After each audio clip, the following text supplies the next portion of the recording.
पिछले लेक्चर में हमने डिस्कस किया था rate of reaction, average rate, instantaneous rate, उनके graph and some factor affecting the rate of reaction such as the concentration, temperature, presence of catalyst, presence of light and surface area etcetera.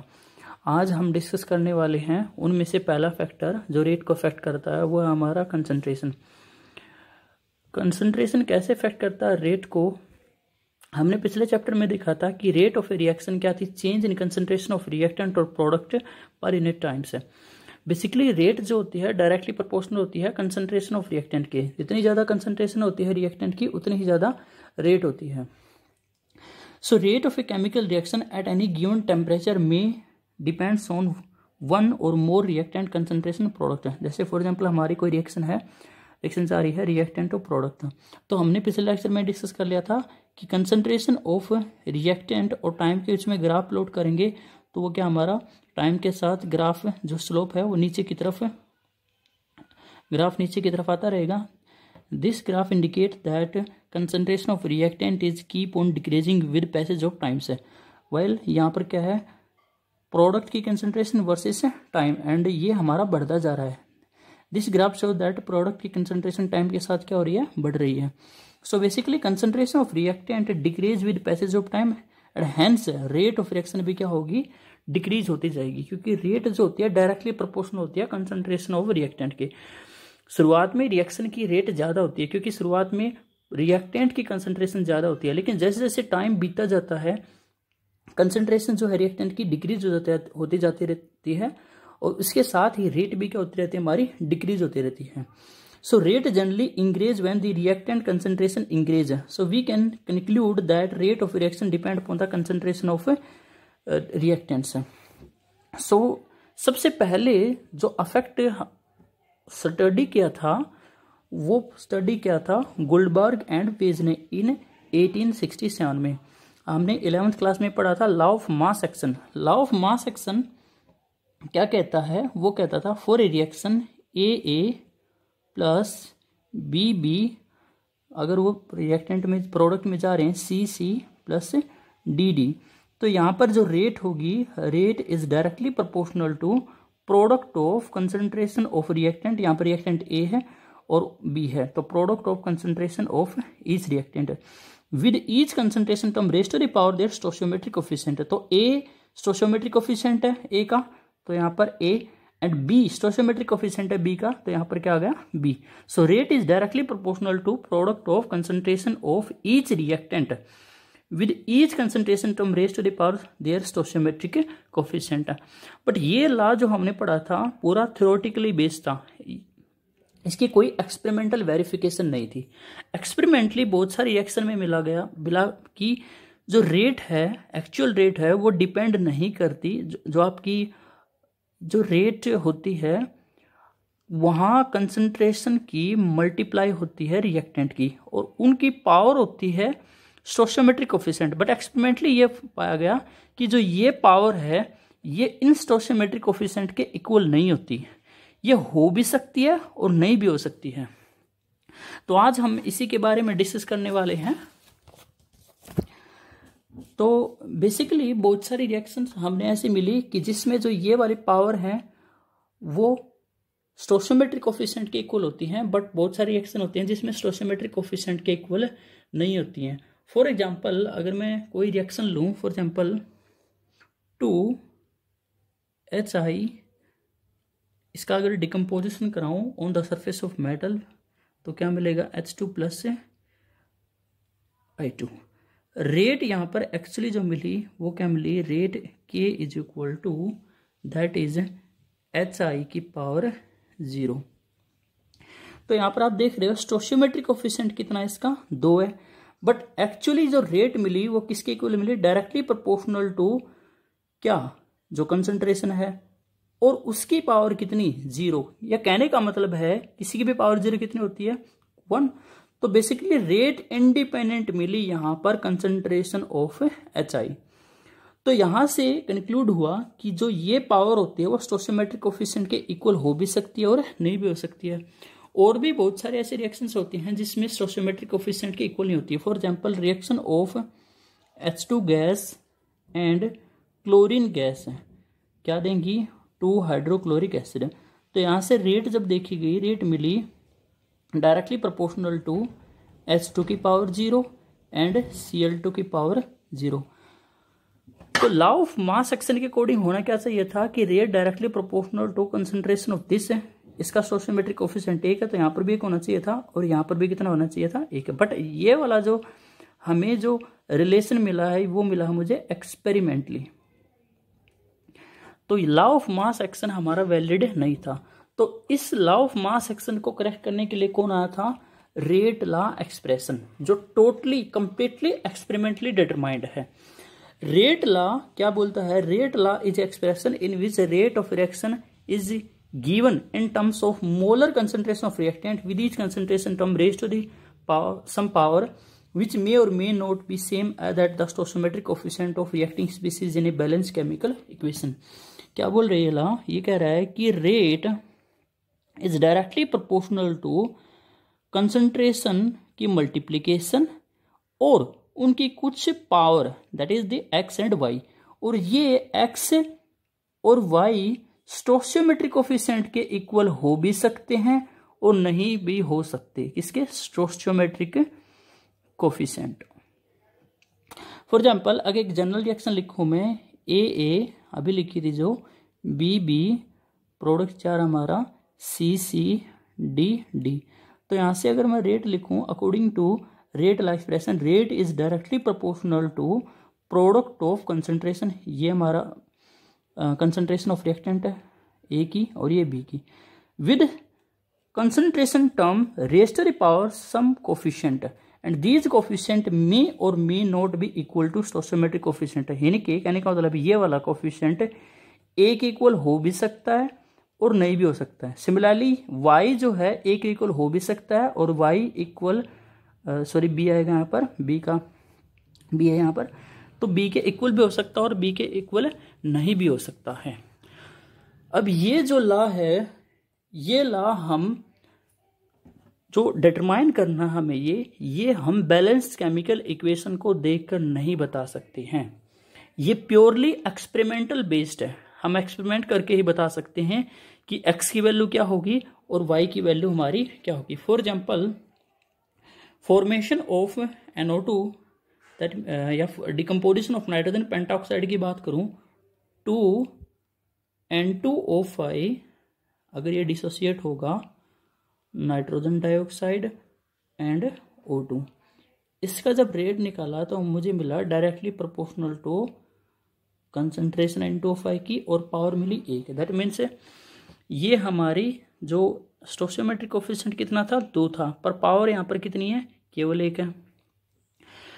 तो अगर मैं proportionality का sign हटाऊंगा तो मुझे मिलेगा KN2O5, और अब ये K हमारा बहुत ही इंपॉर्टेंट फैक्टर है, वो हमारा क्या है, that is the rate constant या फिर क्या बोलते हैं इसको, वेलोसिटी कांस्टेंट या फिर speed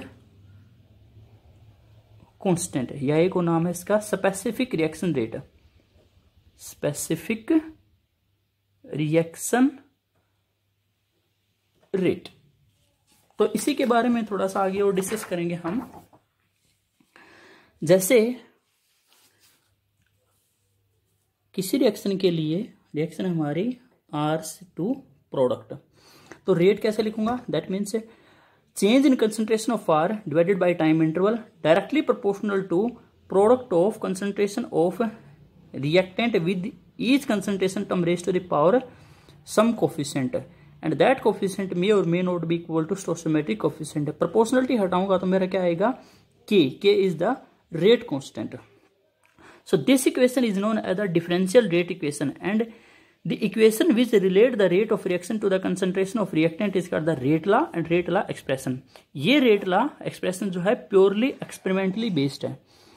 For any reaction, rate law cannot be determined by merely looking at the balanced chemical equation. That means it cannot be predicted theoretically. It is the purely experimentally determined expression। यानी कि किसी balance chemical equation को देखकर हम rate law expression नहीं लिख सकते हैं, वो प्योरली एक्सपेरिमेंटल बेस्ड है। तो रेट कांस्टेंट की बात करें, रेट कांस्टेंट क्या है, अभी हमने डिस्कस किया था अगर कोई रिएक्शन ए प्लस बी वो जा रही है सी डी, इसके लिए अगर मैं रेट लिखूं, rate is directly proportional to, proportionality का कांस्टेंट हटा दिया मैंने, के आ गया, और ये हटाऊंगा प्रोपोर्शनलिटी हटाऊंगा तो कांस्टेंट आएगा। दैट मीन्स ए की पावर क्या आएगी, एक्स, और बी की पावर वाई। एक्स और वाई ए और बी के इक्वल हो भी सकते हैं और नहीं भी हो सकते हैं। तो अगर मैं कंसंट्रेशन ऑफ ए मान लूं यूनिमोलर एंड बी भी मान लूं मैं यूनिमोलर, यानी कि दोनों ए और बी की कंसंट्रेशन 1 मोलर मान ली है मैंने, 1 मोलर। तो यहाँ पर जब वैल्यू रखता हूँ 1 मोलर, तो रेट किसके इक्वल आएगा, रेट इज इक्वल टू की, यानी कि कहने का मतलब है हमारा रेट कांस्टेंट किसके इक्वल आएगा, हमारा रेट की। तो कैसे डिफाइन कर सकता हूँ रेट कांस्टेंट को, rate constant is the rate of A reaction when each concentration term is taken unity, यानी कि जब अगर हम कंसंट्रेशन टर्म को, जो हर एक रिएक्टेंट है उसकी कंसंट्रेशन टर्म को 1 मोलर मान ले, तब जो रेट होती है वो किसके इक्वल होती है, आपकी रेट कांस्टेंट के। ओके, अब इसकी जो यूनिट होंगी रेट कांस्टेंट की, वो किस पर डिपेंड करती हैं, वो डिपेंड करते हैं ऑर्डर पर। और ऑर्डर हमारा क्या है, the sum of power of concentration of the reactant in the rate law expression is known as the order of reaction. कहने का मतलब क्या है, अभी मैंने देखा था रेट इज इक्वल टू के ए की पावर एक्स एंड बी की पावर वाई।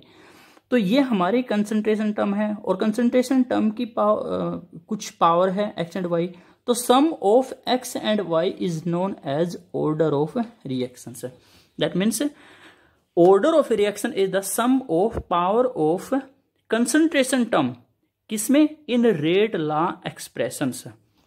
जैसे फॉर एग्जांपल हमें कोई रिएक्शन दी हुई है, हाइपोथेटिकल रिएक्शन मान रहा हूं, जिसमें दे रखा है के ए की पावर 1 एंड बी की पावर 2।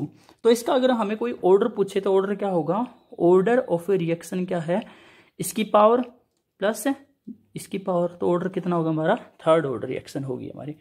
ऑर्डर बेसिकली क्या बताता है, ऑर्डर बताता है कि किसी की कंसंट्रेशन, जो किसी भी रिएक्टेंट की कंसंट्रेशन रेट के साथ कैसे रिलेट करती है। जैसे यहाँ पर रेट डायरेक्टली प्रोपोर्शनल है कंसंट्रेशन की पावर 1, और रेट यहाँ पर डायरेक्टली प्रोपोर्शनल है कंसंट्रेशन की पावर 2, यानी कि यहाँ पर रेट, अगर मैं बात करूँ ए की कंसंट्रेशन में डबल कर दूं तो रेट भी क्या हो जाएगी, डबल हो जाएगी, क्योंकि क्या है ये यहाँ पर पावर 1 है। लेकिन मैं बी की कंसंट्रेशन डबल कर दूं तो रेट हमारी क्या हो जाएगी, 4 टाइम्स हो जाएगी। तो बेसिकली ऑर्डर हमारा रिलेट करता है रेट को किसके साथ, कंसंट्रेशन की। अगर मैं कंसंट्रेशन को चेंज करूंगा तो उसका क्या, कितने एक्सटेंट से, कितने इफेक्ट से रेट हमारी इंक्रीज होगी। सो बेसिकली ऑर्डर हमें याद रखना क्या है, it is the sum of power of these coefficients. याद रहिए ये स्टोशियोमेट्रिक कोफिशिएंट नहीं है, स्टोशियोमेट्रिक कोफिशिएंट कई रिएक्शंस में स्टोशियोमेट्रिक कोफिशिएंट के इक्वल हो भी सकते हैं, और कई रिएक्शंस में स्टोशियोमेट्रिक कोफिशिएंट के इक्वल भी नहीं हो सकते हैं। So a balance chemical equation never gives us the true picture of how a reaction takes place, because a reaction get completed in 1 step, it take 1 और more than 1 step for their completion. कहने का मतलब क्या है, मैंने कोई balance chemical equation लिख दी, उस बैलेंस केमिकल इक्वेशन को मैं देखकर ना तो मैं रेट लॉ एक्सप्रेशन बता सकता हूं, ना ही मैं उसका ऑर्डर बता सकता हूं, क्योंकि वो रिएक्शन एक सिंगल स्टेप में भी हो सकती है और वो मोर देन 1 स्टेप में भी हो सकती है। नाउ अब ऐसे रिएक्शन जो सिंगल स्टेप में होते हैं उनको बोलते हैं एलिमेंट्री रिएक्शन। इनके केवल एक ही स्टेप में वो कंप्लीट हो जाएं, such reactions are known as the elementary reactions. For an elementary reaction only 1 step is the required for its completion. केवल एक ही स्टेप में रिक्वायरमेंट होती है।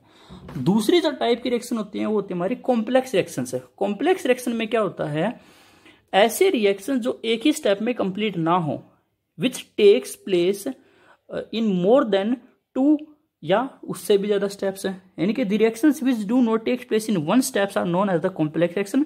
इन these reaction a sequence of the elementary reaction takes give us the product. यानी कि elementary reaction कौन सी reaction थी, जो सिंगल स्टेप में होता है, तो सिंगल स्टेप वाली कई रिएक्शन इन्वॉल्व हो सकती हैं। सच रिएक्शन में भी कॉन्जुगेटिव रिएक्शंस। कॉन्जुगेटिव रिएक्शंस का मतलब होता है किसी जो ऐसी रिएक्शंस है जिसमें ए, मान लो कोई आपका रिएक्टेंट है तो पहले बी में कन्वर्ट हुआ, बी किसी बी, देखो ए का प्रोडक्ट था, पर बी किसी दूसरे के लिए नेक्स्ट रिएक्शन के लिए क्या हो सकता है, वो रिएक्टेंट हो सकता है। For example oxidation of ethane to carbon dioxide water takes place of the series of this steps, जिसमें इंटरमीडिएट अल्कोहल हो सकता है, एल्डिहाइड हो सकता है और एसिड भी हो सकते हैं। कहने का मतलब क्या है, इथेन जो हमारी है CH3, अगर मुझे इसका ऑक्सीडेशन करवाना है तो पहले हो सकता है ये किस में चली जाए, CH3CH2 में। अगेन उसका ऑक्सीडेशन करवाऊं तो किस में जा सकती है, ये पहले अल्कोहल में जा सकती है, यहाँ पर अल्कोहल लिख दूंगा CH3CH2OH, या फिर किस में जा सकती है, एल्डिहाइड में जा सकती है। एक बार और ऑक्सीडेशन करवाया तो किस में जा सकती है, CH3COOH एसिड में जा सकती है। एक बार और ऑक्सीडेशन करवाया तो किस में जा सकती है, ये फाइनली CO2 एंड H2 में। तो कंजुगेटिव रिएक्शन का मतलब था, जैसे इथेन का पहले स्टेप में क्या हुआ, पहले ऑक्सीडेशन से अल्कोहल मिली, ये अल्कोहल इसके लिए प्रोडक्ट था, बट रिएक्टेंट इस रिएक्शन के लिए है। अगेन ऑक्सीडेशन करवाया तो हमें एल्डिहाइड मिला, एल्डिहाइड मिलने के बाद फिर ऑक्सीडेशन करवाया, एसिड मिला, एसिड के बाद CO2 एंड फाइनली वाटर में कन्वर्ट होगा। तो ऐसी रिएक्शन को बोलते हैं कंजुगेटिव रिएक्शंस। या हमारी कैसी रिएक्शन हो सकती हैं, रिवर्सिबल रिएक्शंस है। रिवर्सिबल रिएक्शंस कैसे हो सकती हैं, जो फॉरवर्ड डायरेक्शन और बैकवर्ड डायरेक्शन दोनों की तरफ क्या कर सकें, आप इधर से भी जा सकें और उधर से भी जा सकें।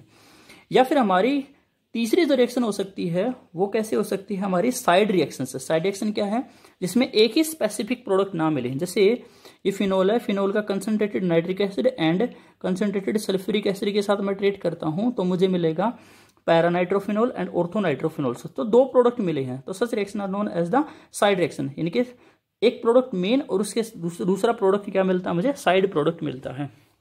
तो these reactions are known as complex reactions. अब रिएक्शन मैकेनिज्म क्या होता है, रिएक्शन मैकेनिज्म का मतलब होता है series of the step reactions और elementary reactions propose to account for the overall reactions. यानी कि वही जैसे अभी मैंने डिस्कस किया था, elementary reaction takes place in only single steps, while the complex reactions may take more than 2 steps. तो जब मोर देन 2 स्टेप्स वहां पर होते हैं, इन्वॉल्व होते हैं, तो सीरीज ऑफ स्टेप्स को बोलते हैं हम। पूरी जो सीरीज ऑफ स्टेप्स है या स्टेप बाय स्टेप्स है जो ओवरऑल रिएक्शन को अकाउंट करते हैं, उसको बोलते हैं reaction mechanisms.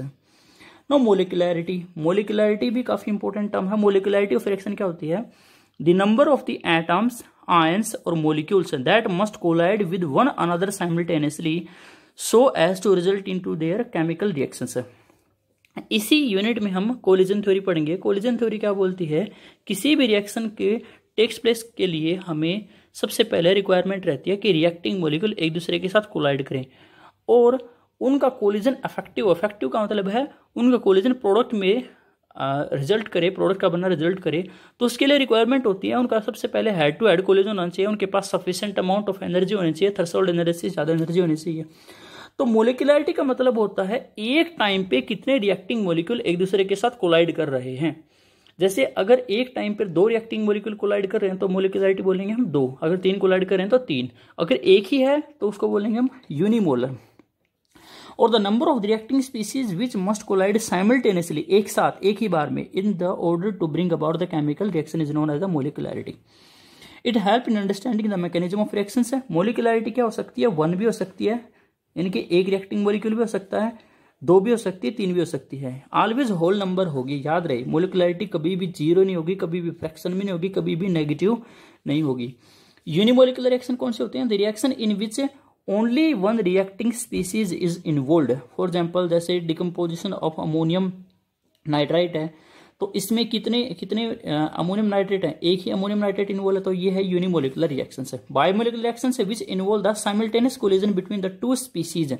For example dissociation of hydrogen iodide. Hydrogen iodide अगर डिसोसिएट हो जाए H2+ से I2 में, तो कितने हाइड्रोजन आयोडाइड हैं, 2 हाइड्रोजन आयोडाइड इन्वॉल्व हैं, तो बायोमोलिकुलर रिएक्शन है। टर्मोलिकुलर या ट्राइमोलिकुलर रिएक्शन है the reaction species which involve the simultaneous collision between the 3 reacting species. For example 2NO and 1O2, तो 2 तो NO है यहाँ पे और एक क्या है O2, तो टोटल कितना हुआ 2 + 1, दैट मीन्स मोलिकुलैरिटी कितनी हुई 3। इस रिएक्शन की मोलिकुलैरिटी है, ऑर्डर नहीं है, याद रहे। नेक्स्ट हमारा, अब मोलिकुलैरिटी जनरली हमारी 3 से ज्यादा नहीं मिलती है। ये क्वेश्चन है, why molecularity greater than 3 is not observed या नॉट पॉसिबल है। एक्चुअली होता क्या है, जब कभी भी हमें रिएक्शन करवानी होती है तो रिएक्टिंग मॉलिक्यूल आपस में क्या करते हैं, कोलाइड करते हैं, और रिएक्टिंग मॉलिक्यूल जितने ज़्यादा होंगे तो कोलिजन उतना ज़्यादा इफेक्टिव नहीं होगा। यानी कि एक तो दो मॉलिक्यूल हो, दो मॉलिक्यूल का आपस में हेड टू हेड कोलिजन होगा, तीन मॉलिक्यूल हो गए तो उनका थोड़ा थोड़ा पोर्शन आपस में क्या होगा, थोड़ा थोड़ा पोर्शन ही एक दूसरे के साथ कोलाइड होगा, और जितने ज़्यादा मॉलिक्यूल्स होंगे उनका जो एरिया है आपस में कोलिजन का वो डिक्रीज होता रहेगा। यानी कि प्रोबेबिलिटी या जो पॉसिबिलिटी है कोलिजन की वो डिक्रीज होती जाएगी।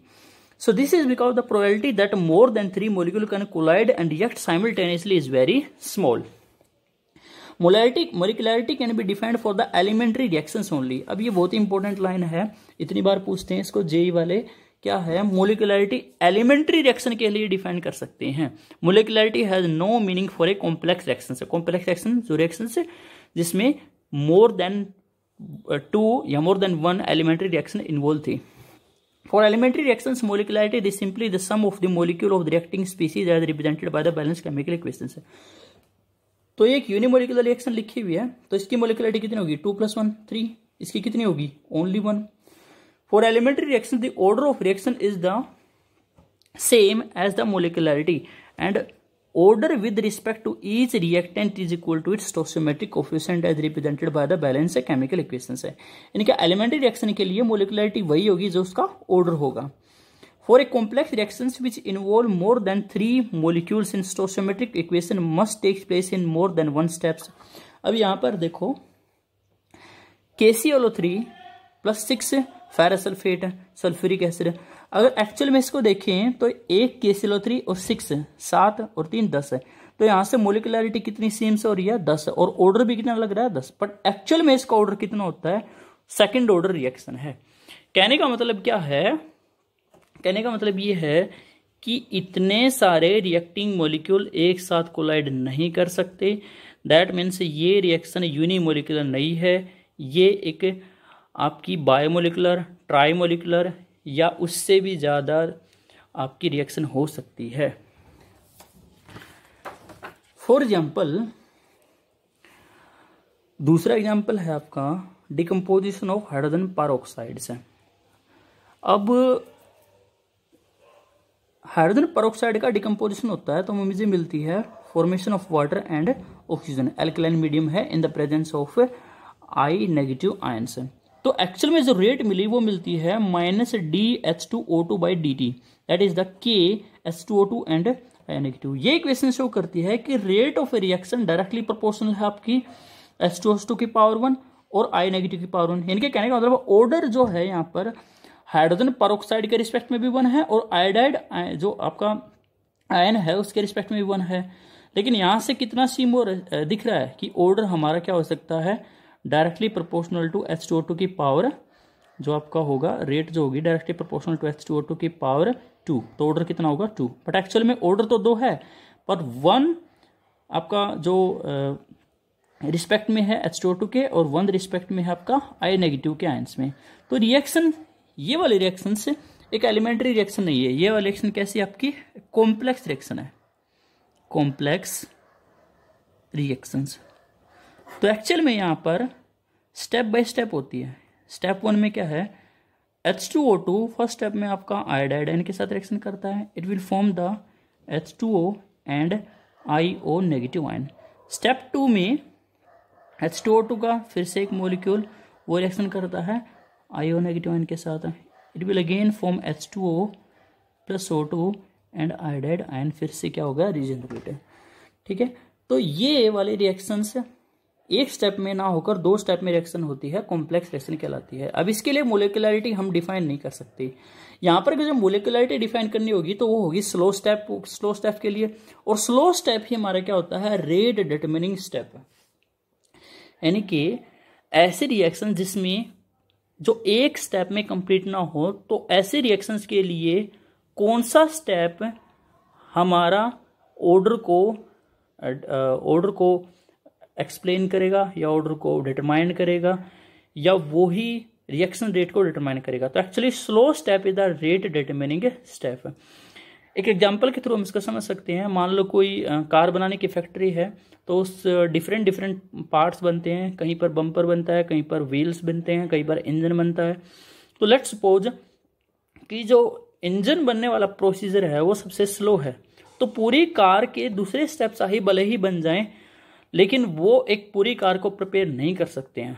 कार पूरी प्रिपेयर तभी होगी जब वो इंजन उसका प्रिपेयर हो जाएगा और उसमें लग जाएगा। यानी कि जो इंजन वाला स्टेप है वो सबसे स्लो स्टेप है और वही डिटरमाइन करता है कि कार कितने टाइम में प्रिपेयर होगी। ऐसे ही यहाँ पर स्लो स्टेप जो हमारा रेट डिटरमिनिंग स्टेप होता है। Now there are the some differences between the order and molecularity. Order of reaction क्या है? पूरा प्योरली एक्सपेरिमेंटली बेस्ड क्वांटिटी है। ऑर्डर हमारा 0 हो सकता है, नेगेटिव हो सकता है, फ्रैक्शन में हो सकता है, पॉजिटिव हो सकता है, कुछ भी हो सकता है। Order is applicable to the elementary reaction and complex reaction. इनके एलिमेंट्री रिएक्शन और कॉम्प्लेक्स रिएक्शन दोनों के लिए डिफाइन कर सकते हैं ऑर्डर। और ऐसे रिएक्शन जिसमें अभी भी डिस्कस किया था, ऐसे रिएक्शन जिसमें मोर देन वन स्टेप है, कॉम्प्लेक्स रिएक्शन है, वहां पर रेट डिटरमिनिंग स्टेप क्या होता है? आपका स्लोएस्ट स्टेप्स है। मोलिकुलरिटी ऑलवेज होल नंबर होगी, ना ही 0 होगी, ना ही नेगेटिव होगी, ना ही हमारी फ्रैक्शन में होगी, हमेशा पॉजिटिव एंड होल नंबर होगी। एलिमेंट्री रिएक्शन के लिए एप्लीकेबल होती है, मोलिकुलरिटी का कोई मीनिंग नहीं है कॉम्प्लेक्स रिएक्शन में। और मोलिकुलरिटी स्लो स्टेप्स का जो ऑर्डर होता है, यानी कि order slow step is the generally molecularity of slowest step is the same as order. तो नेक्स्ट लेक्चर में हम कुछ क्वेश्चन आंसर डिस्कस करेंगे इसके। Thank you.